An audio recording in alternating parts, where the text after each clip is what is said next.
isa lang ako sa isang box ng powder juice. Dati si mentor mo Lisan, ginano niya ako na ate, alam mo ba yung yung about Sunday, sabi niya sabi ko hindi. Pero actually magkapit bahay kami. Then, tuwing Sunday, nakikita ko siya na ang dami niyang bitbit na parang sabi ko, ay, kadalagang tao, bakit parang lola ang dami? Diba? Pero yun nga, yung nilapit niya sa akin yung powder juice, sabi, magkano yan? Ayun, 420, sabi niya, kamahal naman. Try mo te, maganda. So, itrinay ko siya. So, sa lagay natin OFW, di ba, lagi tayong pagod. Yes. Sa akin noon, at my age, ang kamay ko talaga. Naglalak na siya noon. So, trinay ko siya. Pinahiram sa akin. So, habang tinitimpla ko siya, sabi ko, naku, yun nga, kasi pinahiram lang sa akin. Pero sabi ko, 420 pa. So, after a week, ang sarap ng pakiramdam. Yes. Yung talaga. Tapos, yung bang kulang pa tayo sa tulog, laging pagod. So, the following day, pag nag-take ka ng ating Sunday product, especially yung ating powder, ang sarap. Parang kumpleto ang iyong tulog. So, dahil maganda ang naibigay sa akin, naitulong sa aking kalusugan, so isinare, after a week, meron, kagaya nito, presentation. So, sabi ni, sa ate, sige, punta na ako.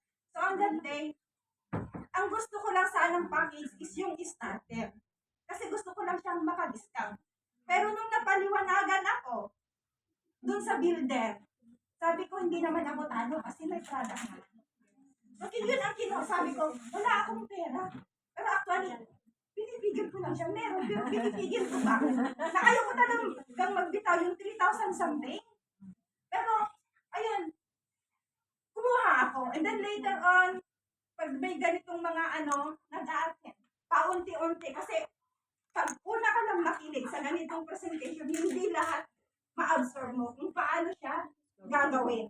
So, ayan, tuloy-tuloy lang yung pag-share ng products. And then, noon, kung nag-share akong ganyan, ini-snub ka. Sabi ko, ay, naranasan ko na yan. Okay lang. Kasi, alam ko yung pakiramdam na gano'n. Sabi ko, nakalitaan lang ako. Sabi ko, pero hindi, tuloy-tuloy lang. Alam niyo, maganda ang pagiging chismosa. In a good way. I-share lang natin ang benefits ng ating product. Dahil sa aking pag-share ng products, napag-build ako ng aking grupo. Wala palakpakan!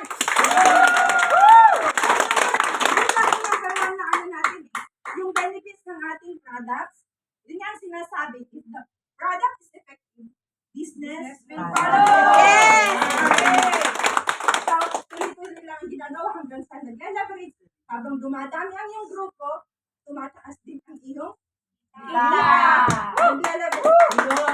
So, gawin lang. Pag may sinasabi ang ating upline, huwag mong then, ano ba yun? Sorry. Pakinggan sila. Kasi, gusto nila na kung ano yung nararanasan nila, i-share. Sinishare namin. Kasi gusto rin namin na kung anong maranasan namin, mararanasan din nila. Yes, para mapagpamayan na talagang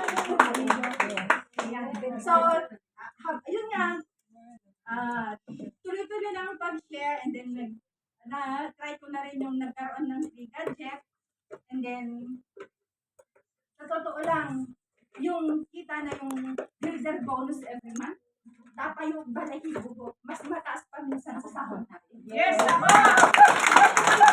Sipagan lang kasi kung gaano kalaki ang ating kita, depende sa ating gawa. Diba dito sa OFW, swerte ka na lang kung may bonus ka from ako. Diba? Pero dito kay Sante, ang daming bonus. Every month yan. Kasi yung bibitawan mo, halimbawa yung kinuha kong 3,798 na binitawan kong presyo, paulit-ulit kang kumikita.